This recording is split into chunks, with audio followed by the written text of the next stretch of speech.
Hey, this is Chip. Just a little note about this episode. This was my first one done via Zoom. Paula was in Florida and she was using her iPad to connect. So there is a noticeable difference between her audio and mine. We also had been chatting before the recording started and I had botched the intro a couple of times, so you'll hear me come in almost laughing.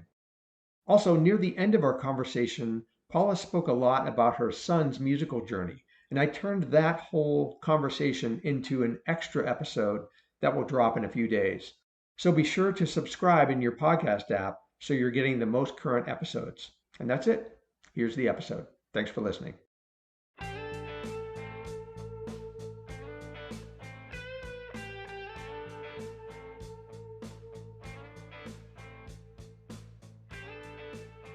Hey, welcome to the Erie Music History Podcast. I'm Chip Shell, your host, and today I have my first live interview with Paula Holmes. Paula, welcome. Thank you. Nice to be here. Honor. And your maiden name back then was? Grack, G-R-A-C-K, and that's how a lot of people might remember me. That's what I wondered if I should mention that. Yeah, Paula Grack. Yeah. And really, we're talking about, did you go to Vincent or where'd you go? Yes, I went to Roosevelt and Vincent. All right. I was one of those kids, yep. Were you in music back then or? Do you really want to know the answer? I want to know how it all started. Okay. Well, when I was about 12, my dad was a singer. My dad was a big band singer, and he would go from one club in Erie to another. This was after the war. What clubs? Music. Oh, Calabrese Club when it was there. GCS. I don't even remember them all, but he used to let me come with him. Oh. And he just sang. That's all he did. And sometimes he would take his music under his arm, like you see people do in like New Orleans they have their trombone under their arm and they're going to that club and this club and that club. And that's what he did. He just sang in floor shows mainly. Wow. And so you got to see him do that. Oh, and you yeah. got the bug? I used to sit on the side and watch Dad. And he did a lot of weddings, for pin money. Sure. He was a teacher. And he would bring me with him to the churches. I mean, there were Protestant, Catholic, it didn't matter. And he would sing his songs during the service. And he taught me a couple. I was about 7. And so I would do like an Ave Maria or something. Didn't know what I was doing. And pretty soon they were asking for the little girl. Oh. Can you bring the little girl? And by the time I was 13, one of my buddies, I don't know if you know Carl Olson and Paul Olson. I don't, but you mentioned all their names because I think a lot of people listen. A lot of people will know Carl. We went to school together. Mike DeMarco was another one. Jimmy Hetz, whose son plays, I know he plays guitar. Okay. Anyway, we were sitting in Jimmy Hetz's basement, us 13, and they said, hey, we're starting a band. Can you sing like this? And they played me, I don't know, some Janis Joplin or something. And I sat there and I said, I don't know. I've never sung like that before. But I'd grown up in my bedroom singing along to the Shirelles and, all the girl groups. And before you know it, we had a band. And so this is something. What year is this, do you think? You're 13? Let's see. Oh, I got to do the math.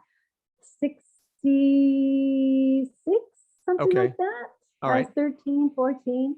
And I remember after doing that we played at a place called Junior Wyco. And you're too young to know about all these gyms, right? I've heard of it. Okay. Yeah. There was Senior Wyco for the tough kids who were in senior high school downtown at the Y. Yeah. And ours was at the Glenwood Y. Okay. And it was our first gig.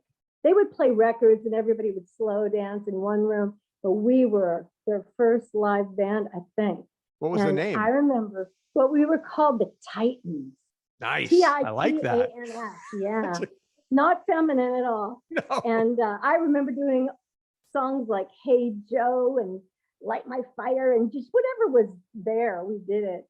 And getting my first, I think I made $5 or $10. And you're 14 years old. I was so happy. Yeah. I went home and I said to Dad, I said, I know why you do this now, because you're having fun and making money at the same time. So that's how that started. long That's story. Sorry to make it too lengthy. No, but that's what we want. Yeah, that's what we want. So the Titans, what happened to the Titans? Did they break up then? And then yeah, and everybody went into different bands, including me. Went to Vincent. There were a lot of great musicians there, including Scott. right. Now, I never played with him in high school, but I played with Tom Arndt, Bobby Berger. I don't know if you know who Bob Berger. Okay. Yep. Bob and I were in one of the versions of Kelly Seller. And Right. this is when I was a singer. I don't know if you've ever heard of that vintage band. Yeah, They I were have. really good. I mean, they had me singing stuff that was so varied, and it was just so enriching to me as a vocalist with no training to have to hit notes like Ian Gillan and Deep Purple, and then switch to Julie Driscoll and Brian Auger and the Trinity, which was jazz. So were you playing? And John Drum was in the band too. I got to mention John. And John Drum. these were all cover bands though. Yeah. Oh yeah. Okay. Everything. I mean, Right. I don't write. My son's band is another story. He doesn't not do originals. Okay. He doesn't do covers unless he wants to make some money doing voiceovers. I didn't know if Otherwise, back. it's all him. Yeah, I didn't know if back then, like some of the guys were saying, "Hey, let's write our own originals." But you're playing Wyco. Where are you playing with Kelly Seller, With right? Kelly Seller, you name it. We were playing at homecomings, different schools, outdoor stuff, things like that. Because you're still young, you can't play in bars probably at that point, right? Okay. Well, I kind of did when I was 18 when I Okay. started at the Calabrese Club. And I remember don't tell anybody, but whenever not the cops so much, but the union guys would come in, I'd have to grab a tambourine or something and play it so that I would technically be a musician rather than an underage girl singing on a Really? stage. So, yeah. So you didn't have to join the musicians union? I'm a vocalist, and that's it. So And that was it. technically, no, it was my age that I think made the difference. I'm kind of hazy on that one, but I'm pretty sure. The one Okay. thing I do remember about that band is the Calabrese Club was a big deal with our parents' generation. Okay. People would get dressed up and they would go to Little Italy at the time, and the Calabrese Club was the place to be. Right. And then it kind of was dying a death, I guess, for many years. And they decided to revamp it and resurrect it. And the way to do that was to have a great house band. So I don't know if I rattle off these names. Paul Yocklin. Yep. who Oh yeah, passed sure. away sadly Absolutely. recently. Right. Yep. He was the head of the band. He'd come back from his gigs, in New York City and all over the place as one of the younger brothers. Right. Right. He kind of started it. And Was Nick he old? Nardo. Yeah. Oh, Were Nick these guys all older than you or? Yes. Yes. Okay. I mean, Nick was only a year older than me. Angelo Natali. I don't know Sure. if you know who Ange is. Yeah. Ange and Pete, right? Yeah, and Peter was in the Right. band. And Arviola, Jerry, Mike Goodwin, Angelo, and Dickie Buckle. Right. Dick Right. Buckle. Yeah. So we all kind of converged in this band. Nick dragged me along because he knew I could sing, and we kind of dated a little bit, and we were friends. And he said, by the hand, literally, he said, I'm taking you to rehearsal. They need a girl singer, and I want them to hear you. And they almost got someone else. This is the legend. I won't name names. They Okay. almost got another girl. Because girl singers back then, I mean, now you see all these women and girls singing, Right. right? But back then, you just didn't see that. So you Either were a lead singer. You're not talking being a backup singer. You were a lead singer. Yeah. yeah. Okay. So, I mean, Yeah. like Paul and Dickie and those guys, I mean, they all sing too, right? I mean, Mhm. Paul obviously I mean, does. I would see, yeah, we used to take it in turns. I think I probably did the majority of the singing. Okay. And I'd do a duet with Paul. And sometimes he would do leads when he'd do one of his, I used to tease him, Engelbert Humperdinck type songs. I would always do harmonies, and Angelo has a gorgeous voice. Right. And he would sing too. And so- We just did different, I think I did the bulk of the singing, really. so when you got dragged to practice, what year is this, do you think? 1971, a month after I graduated from Strong Vincent High School. Oh, okay. So what was your plan right after high school? What were you going to do? Oh, I didn't have, my father told me what my plan was. I wanted to go to some hippy dippy school and be an artsy person out in Antioch in Ohio or somewhere like that. Right. And Dad was an educator, and he said no, because I had a 4-year scholarship to Gannon College with books, tuition, everything paid for. Yeah. All I had to do was keep my nose clean and show up and get a certain average. So, that's what I did. So I stayed in town. But here's a cute story. You can cut any of this out if you want, Chip. I'm keeping it all. I love it. I love it. Paul, of course, Paul Yoklin, through his travels and everything, knew a lot of pretty famous people in the music business. And I don't think Eddie Brigatti was there, but the Rascals, formerly the Young Rascals, with Felix Cavalieri, and I think Dino Danelli played. No, there was another drummer. Some of the original guys, some not. But Felix, the founder, was there. They were playing at Edinburgh for a gig. And after that gig, they were coming down to hear us. I guess Paul must have said, oh, for old time's sake, just come see my band at the Calabrese Club in Erie. So they show up, they go up on stage and they sit in and they do this amazing set. It was like, you think you can play drums? I mean, I thought, everything was going to break. And Nick Nardo looks at his keyboard and says, Felix Cavalieri touched these keys. I'm never playing it again. You know how you are. And I didn't know. I remember that I think Felix Cavalieri was into his yoga thing at the time. He was Hindu, Nehru jacket kind of beads thing. That was an era. Right. He was kind of into, like, I remember the Italian ladies in the kitchen were like, what? No meat? He doesn't want meat? And so during one of the breaks, Felix came up to me and he said, he started writing on a little slip of paper, his name, his phone number, his address, everything. And he said, I want you to come to New York. And every time I think of this, I want to pull my hair out. I want you to come to New York. I'll produce you. I'll take you around people, and I guess later on, I found this years later, I found out that he had said to a couple of the guys in the band, if I could take her with me tonight, I would. Wow. I would That's take great. her. Yeah. So I show it to my dad. I go, Dad, look. And he doesn't know who Felix Cavalieri is. And he doesn't care because I have a scholarship and I'm not leaving town. Are you nuts? And see, because he traveled too in bands, he'd say, I don't want you living out of a suitcase. I don't want that kind of life for my daughter. And I was supposed to go to the Waldorf Astoria. I had my chance to, and I'm so glad I didn't go, So. Wow. So I threw it away.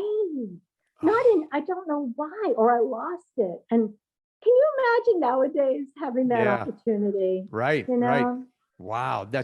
You're always going to remember that one. That's for sure. Yeah. It's my swan. It's like my claim to my 15 minutes of almost fame. There you go.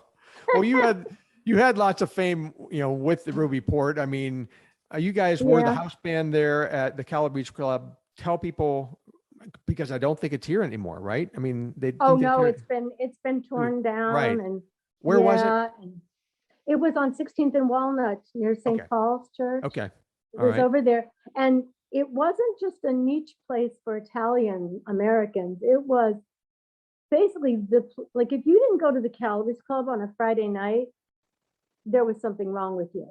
Gotcha. You just, it was the only place to go. And you guys, after that, we played till sometimes 3, 4, 5 in the morning. That's what I was going to say is how often did you play? And then what were the hours that you were playing?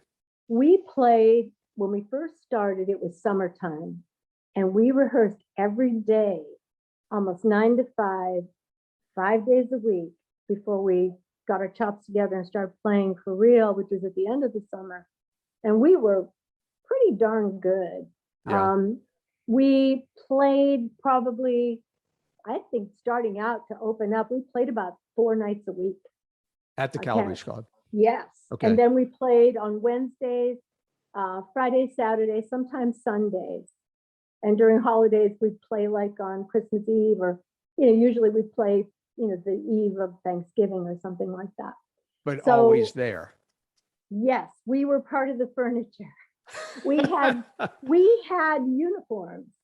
I saw those uniforms. Yes, I've Oh, heard of, I have the pictures here on my iPad for sure. Yeah. And I saw the comment you made about your hot pants. My hot oh, pants they had to match the match guy's trousers, exactly. red Yes, they satin did. and purple corduroy. Yes. And Bobby Seaman, who was our bass player, Yeah. Bob Seaman, Yep. he used to make jokes. He was so funny. The guys back then, the shirts, the collars were like out to your shoulder. Sure. And he said, Paul's talking about us flying to Florida. He said, we're not going to need a plane if we wear these. Whose Yeah. idea was it to have the costume or the costumes, the outfits? I mean, that was the thing back then, I know. I mean, It was the thing. And Paul was still old school about looking like a band. sure.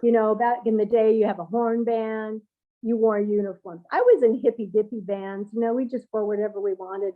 I looked like, Grace Slick or somebody with my Like Kelly jeans Seller. and- Yeah, Yeah, right. And that's what I was used to. So to have to wear, hot pants, it Yeah. just wasn't. I was a feminist. You don't do that. But we Well, there did, and And I mean, so you had to go out and buy those? I mean, how did you? I didn't pay for my stuff, thank God, because I threw it in the trash can eventually. My fashion sense was very, very offended by what I had to wear. Gotcha.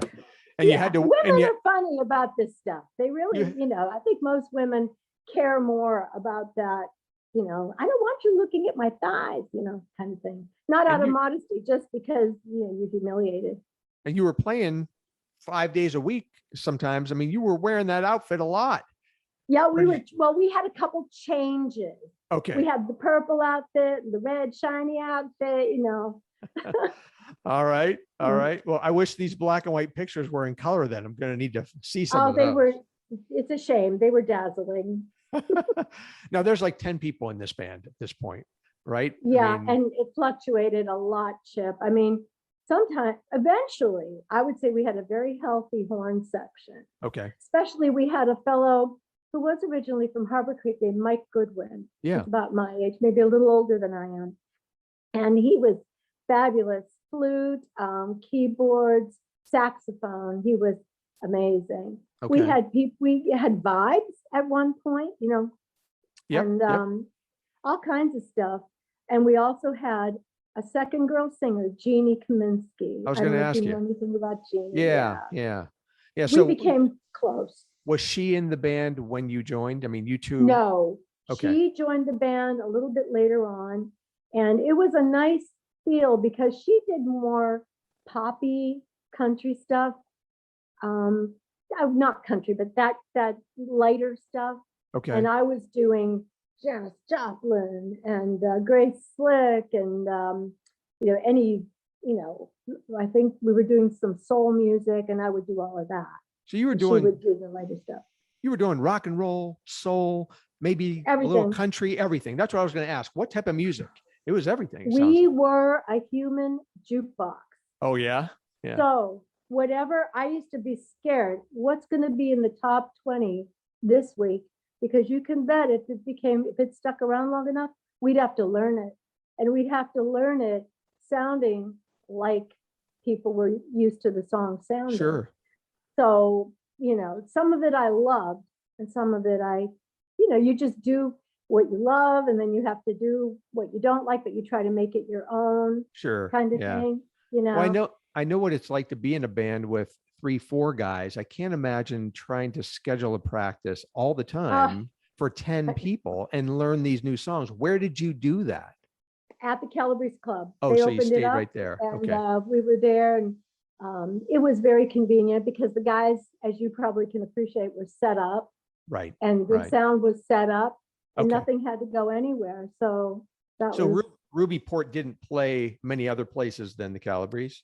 We went out of town a couple times. We went to Boston, Oh, Ohio, a few other places, mainly one night stands. We did some outdoor gigs that I can remember for Erie Days or whatever it was called back then. okay.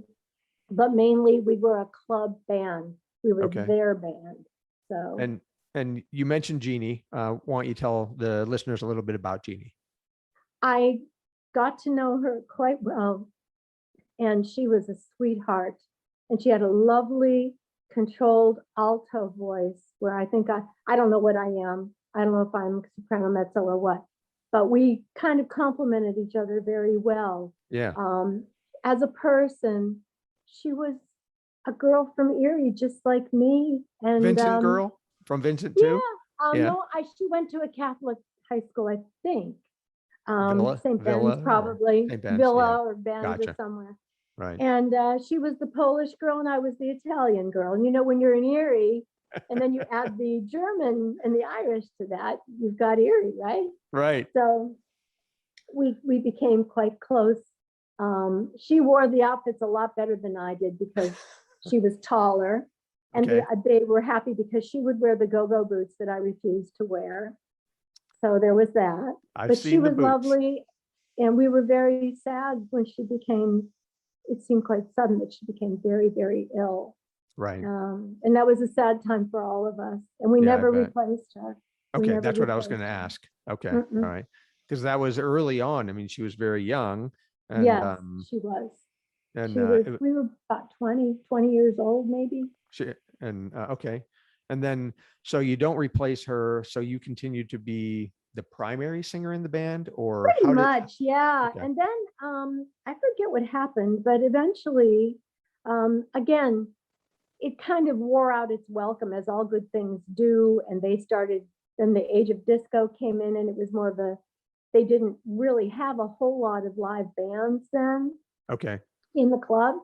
So I started doing other things. Oh, there was another configuration of Ruby Port called Poe. I remember being in Poe with Mike Goodwin, again, excellent player. How did you spell it? P-O? P-O-E, like P-O-E. Edgar Allan. Okay. Yeah. All right. Don't ask me why. I All have right. no idea why. What Bob does Seaman Ruby, was in that band. what does Ruby Port mean? Another cute story. We're sitting there during one of those rehearsals at the Cali Club in the early days, and we're sitting at the bar, staring out at all the pretty bottles of liquors, you know, and we were trying to think of a name for the band. Now, Peter Natale will tell you that it was his idea, but I am going on record that it was my idea. All We right. looked at all the different bottles, and I said, look, there, I didn't know anything about booze at all. And I said, look, there's something called Ruby Port. What about the Ruby Port band? And everybody said, that's kind of cool. And I said, yeah, what about that? That's how it happened. Huh. And everybody said, are you Ruby? And I said, no, it's just the name of the band. Now, Peter will take credit for it, and I will go to my grave saying it was my idea. I'll have Peter on the podcast for sure, and I'll get his side of the story. As long as he knows. So there was that. That was part of it too. Okay, so you got Ruby Port, you got Poe. Poe lasts a short period of time, I take it. Yeah. I can't remember how long that lasted. Because we're into the 70s. We're in the mid 70s now, right? Then. Yes. Okay. Here's what happens.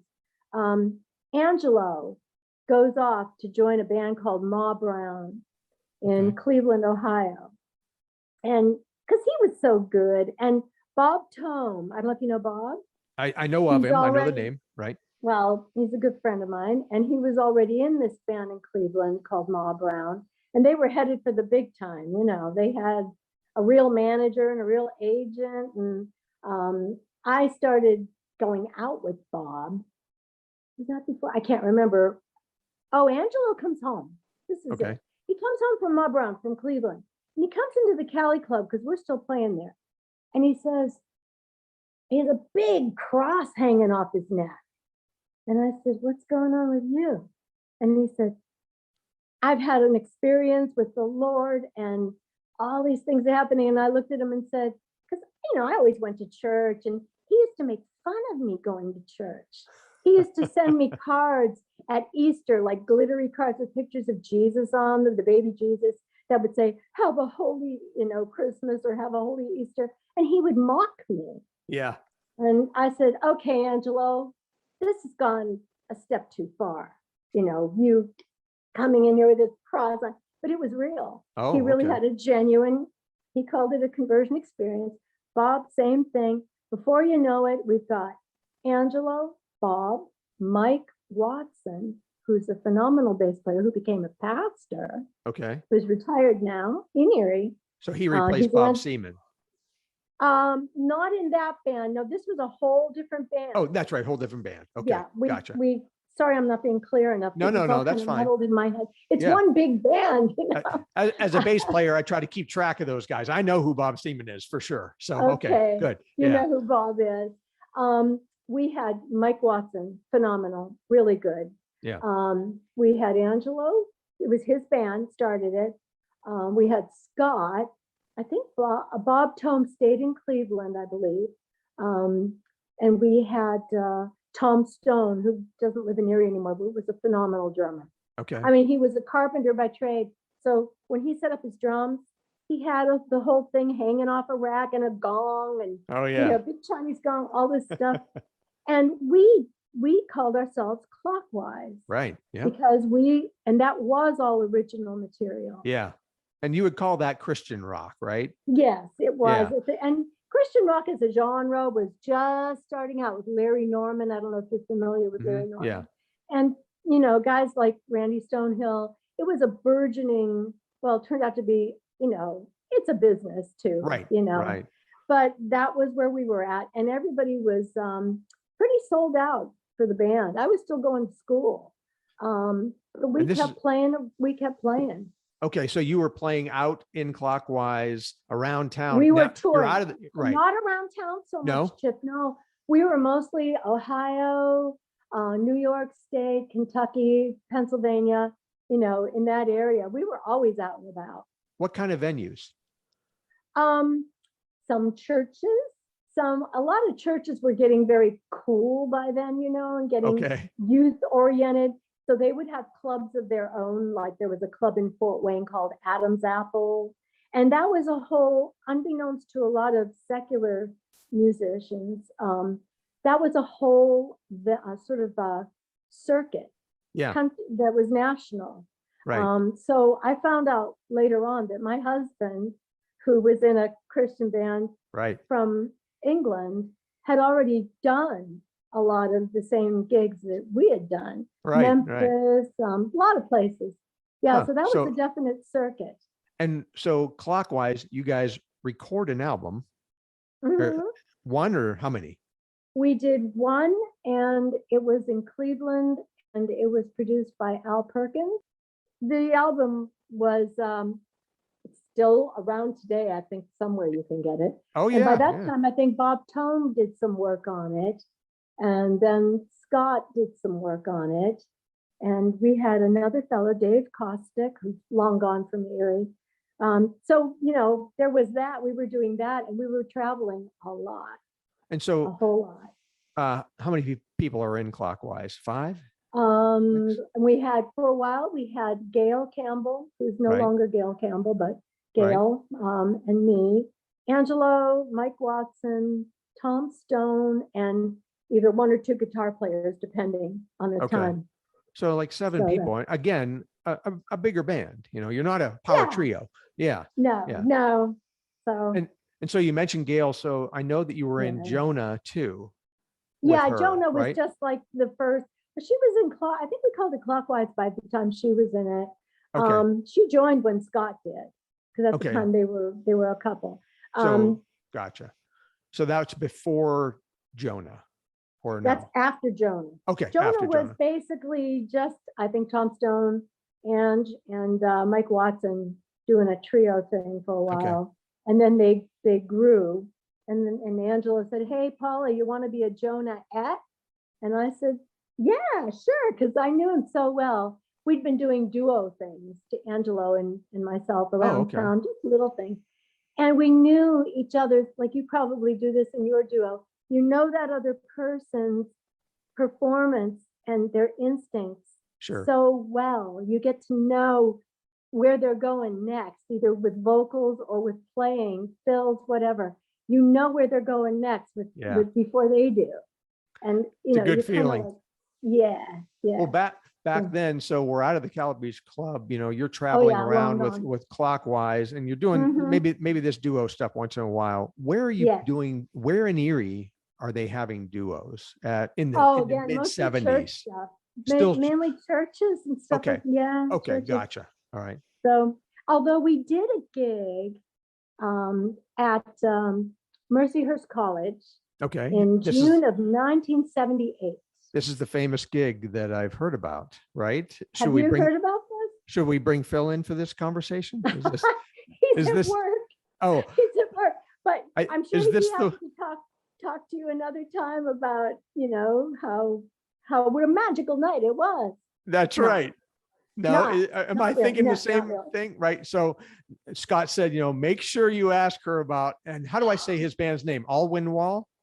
Alwyn Wall. He Alwyn was Wall, the right. leader of the band. Right. And so they right. just named the band after him. Now they had much greater, they had recorded where the Beatles recorded at Abbey Road. Right. They had a string section that had played on some Beatles albums. They had the same symphony orchestra members from London playing. They toured with Larry Norman. They'd been around Europe twice. Okay. And they were coming to America. And they thought they were coming to be treated the way they were treated in Europe and in the UK. Sure. And ABC Records kind of, kind of humbled them a little bit. Right. So they were doing little gigs here and there. They were Mercyhurst College is, Mercyhurst College is not the giant arena that they were expecting. No, right? It was actually in a 300-seater okay. theater. And I remember hearing them warming up. I didn't want to be there. I had a boyfriend. I wanted to go out for dinner on a Saturday night like a normal girl and not do a gig, right? Right, right. And Angelo called me and he said, oh, the Christian Beatles are coming to town. And there's another band that was supposed to open for them at Mercyhurst and they can't come. This is at like 5:00 that day. Sure, yeah. And I said, I'm not doing it. I want to go out. I'm going out. And he said, oh, come on. He guilted me into it.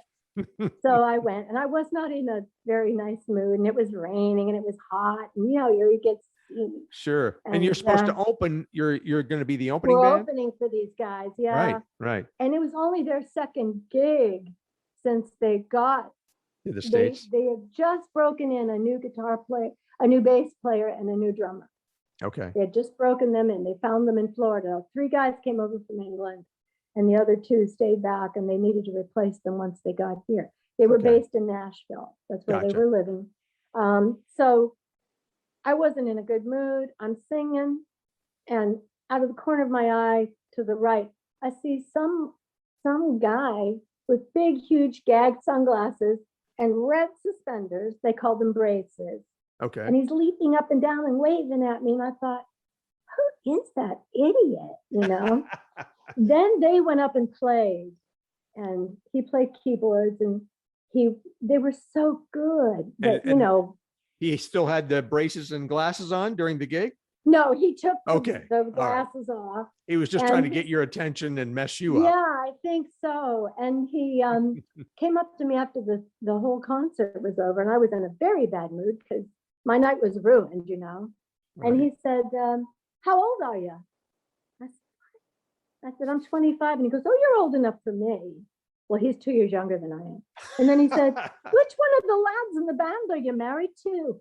And I said, none of them. Why? And, so it wasn't like the best start. And we all wound up, after a gig, you go out and you go somewhere cheap, the diner. So we went to Dudley's Dominic's. ice cream parlor. Oh, Dominic's was the best.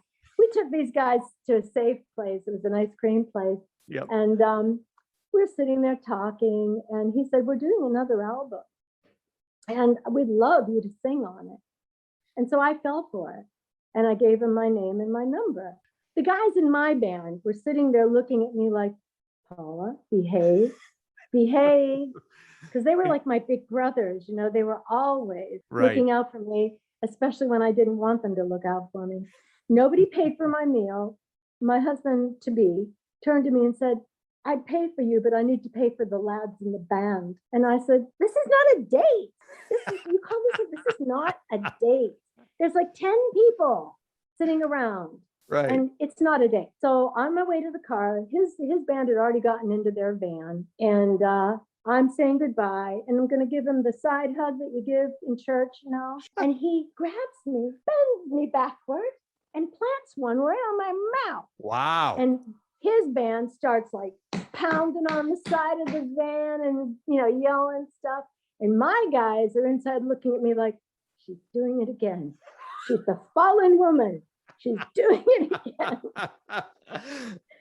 So long story short, I did go to Nashville. There was no second album. He tricked me, and now we're married. Oh, and that's how it works. Yeah. Pretty much. So the band is over at that point, I imagine. Like, how much longer did Clockwise last after that? They carried on without me. They carried on without you. Yeah, as long as they could. I can't remember how long for. I'd have to ask Ange. But then we had, I forget who, I think they didn't get another singer, I don't think, but they kept going for a while. So at this And point, meanwhile, I'm getting married. So where that was not in my plan. Did you go to Nashville to live down there then? Is that where he was? No, by then his band, Phil's band, was going back to England. So his band went back to England. We went to England too. Got married, and 2 weeks later, across the ocean. Yeah. Wow. That was tough. That was tough on my parents because I'm the only child. Okay. So yeah. And my dad was in the war. He was in England during World War II, and he would say things like, England, warm, beer, rain, nowhere to sleep. And I said, Dad, that was during the war. Yeah. So while you're over there, do you still sing and play, or? Well, yes, not immediately.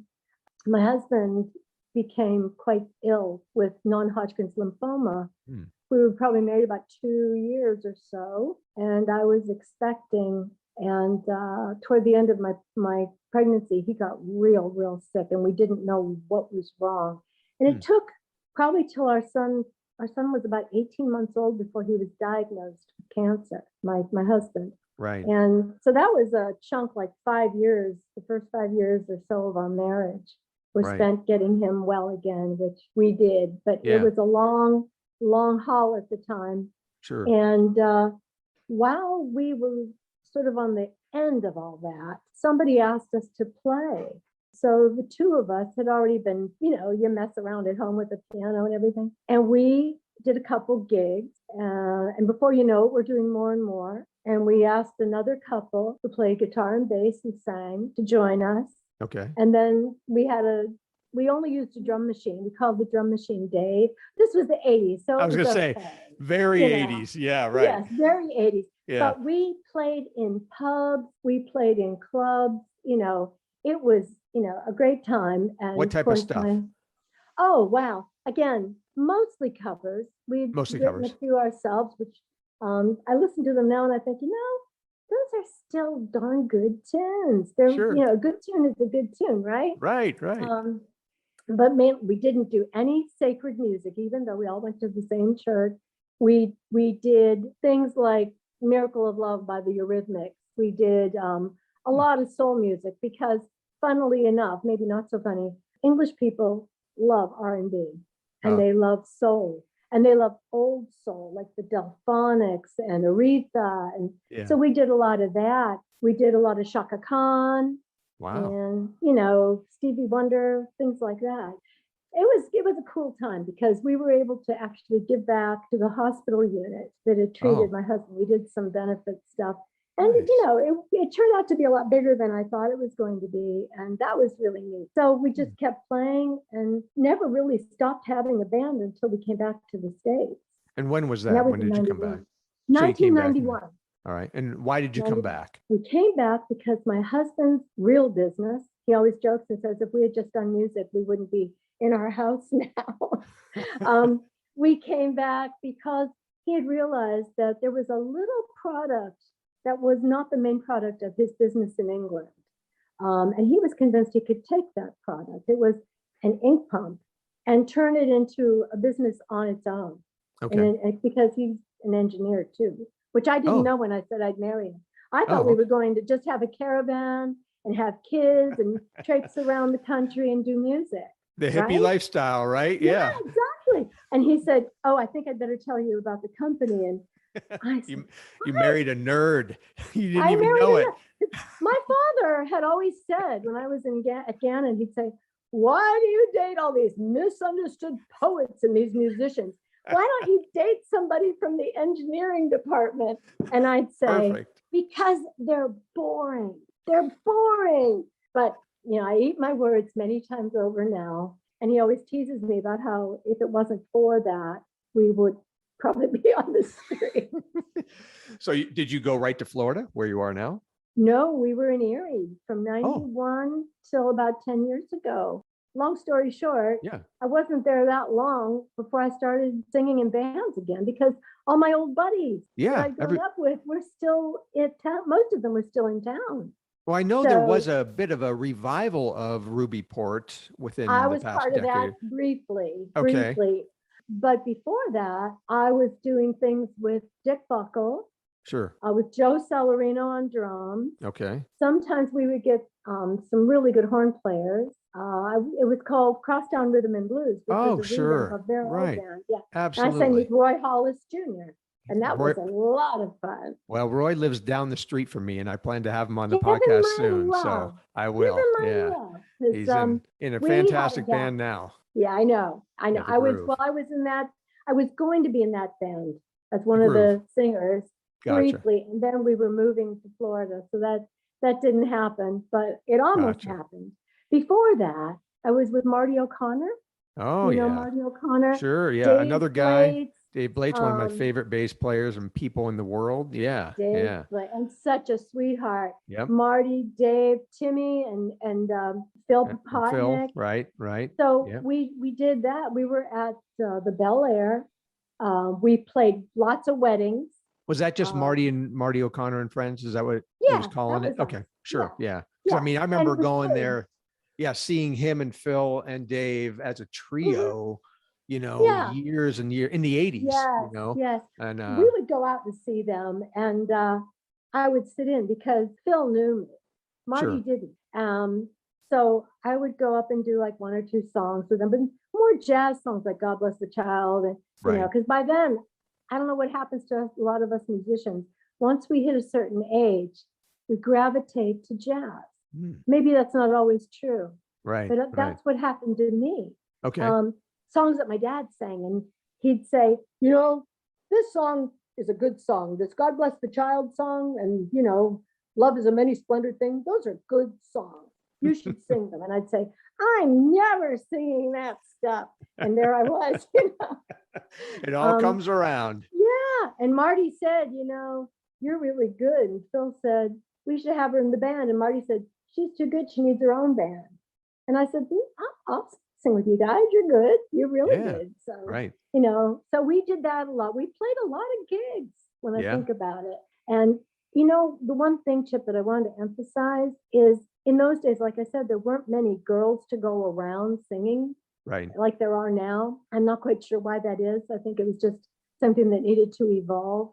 Mm-hmm. But all the guys, I can honestly say, every single person I was ever in a band with treated me with respect. That's great. I mean, I got a lot of teasing. I'm not going to say I didn't. Sure. But just so respectful, like very brotherly, sometimes too much brotherly. Right. But really, really looked out for me. And I've always had a great love and respect for the people I've worked with. I can't think of anybody that I would say, didn't like him. Right. They were all so good to me. Yeah. So. And those are all veteran Erie musicians that have had tons of success and experience. Yes. And sometimes I played with what I called back then. Now I'm one of the old guys. Back then, Stanley Bialomzi, I don't know if you know Stanley. No. Howard Hammy played keyboards. All these, they're like our grandparents. They could be grandparents now of us, or our parents, not grandparents, our parents, that age. And, they're becoming a dying breed now. Sure. Right. But playing with them, I learned a lot too. I bet. Because I was playing with big bands. I did a couple things with big bands. Jeff Gibbons, people like that. Sure. Yeah. Yeah. Jeff's still playing around town. Yeah. Oh, he will, because he's a youngster, really. But these other guys were a lot older. And I just remember being scared out of my boots when I first did a gig with a big band, like my dad. And then I thought, have fun with it. You can Yeah. do this. Well, I mean, you played in a band with 10 people at the beginning. I mean, that's a big yeah, band, you it know? was a little bit different with rock and roll, though. Chip, with the jazz, they had like their sheet music spread out like this wide, Gotcha. and I had a music stand, but I don't read, so I just had lyrics in front of me, and that was it. Right. And I was thinking, okay, where are they going with that solo? Especially when I was with Marty and Phil and Dave, they would deconstruct a tune Sure. and do it so brilliantly. And Right. I'd be thinking, come in on the bridge. You're going to land on your feet. You're going to land on your feet. And somehow it all came together. But I remember just being a little bit frightened the first time I worked with a really big band with horns. It was a kick. It was a real kick to do it. I bet. Thinking, that big sound behind me, I love it. So I did that for a while. Did you continue playing once you got to Florida? I mean, did you go from Erie to Florida? Yes. Okay. And the answer is basically no. Okay. A couple of reasons for that. Didn't know anybody. St. Augustine is more, you guys as a duo would do great. Yeah. If you do, especially more folky stuff, in St. Augustine, you're getting more grassroots type stuff. Yep. Generally speaking. And there's really no venues that I can think of around here where you would have a rock and roll band. Gotcha. I can't think of one. Whereas in Jacksonville, you get some fantastic bands. Phil and I have put down some music. I don't know if I sent you anything or not. It's on SoundCloud. Right. Stuff we recorded. And that's pretty much about all I've been doing. I mean, I would love to have a band again, just for one night, mine, just to get back that feeling of the drum behind you, that bass is going. Sure. You got somebody playing like Scott over here and a sax solo over there. I just really miss it. I figure that's probably a good place for us to stop. Yes, it is. And I'm sorry. I want to apologize if I butted in too much. No. Too much. Feel free to edit, cut it down, whatever you want to do, because I know what I'm like. I think everybody's going to want to hear this. A lot of folks that listen to this are going to remember you, and I appreciate you being on. And I was excited to get you, to be honest with you. So this was great. To be asked. I really appreciate it. It's great. Good fun. Great. All right, that's a good place to stop. Hey, I want to say thank you to everyone who's been listening and downloading the podcast. Remember, you can go to the website, eriemusichistory.com, and I post pictures from each one of the guests each week on that site. So just go to the episodes tab and click on whichever guest that you're interested in. I also want to remind you that if you're looking for information on the current music scene in Erie, don't forget to check out Jack Stevenson's Two-Man Happy Hour podcast, which you can download like any other podcast, or you can view the weekly PDF that he puts together on his website at twomanhappyhour.com. That's the number 2, manhappyhour.com. Also, thanks to my daughter, Allie Schell, who has continually helped me out with this podcast. I know that I don't have the best environment to record in, nor the best equipment, but she has helped me make this sound as good as possible. So thanks to her. Go check out her resin art at Etsy at Shop Cosmic Dreams. Also, special thanks go out to the JPT Foundation for their financial assistance for this podcast. The JPT Foundation has a large bingo hall where they run bingo 4 days a week, but the hall is also available to be rented out for events like sports fundraisers or any large event that you're doing. They're in the plaza right next to Our Lady of Peace on West 38th Street. Go to jptfoundation.com to check it out and get more information. Also, give a listen to Chris and Julie Moore's Next to You radio program. That's on WQLN NPR 91.3 FM. They interview local folks, and some of the past guests on this show have been on there too. So I think that's about it. So until next time, I'm Chip Schell. Thanks for listening to the Erie Music History Podcast.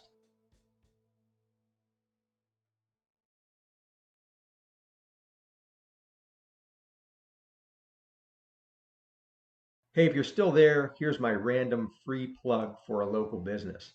Check out Chipper's Seafood and Southern Fusion. I mean, their name is perfect, right?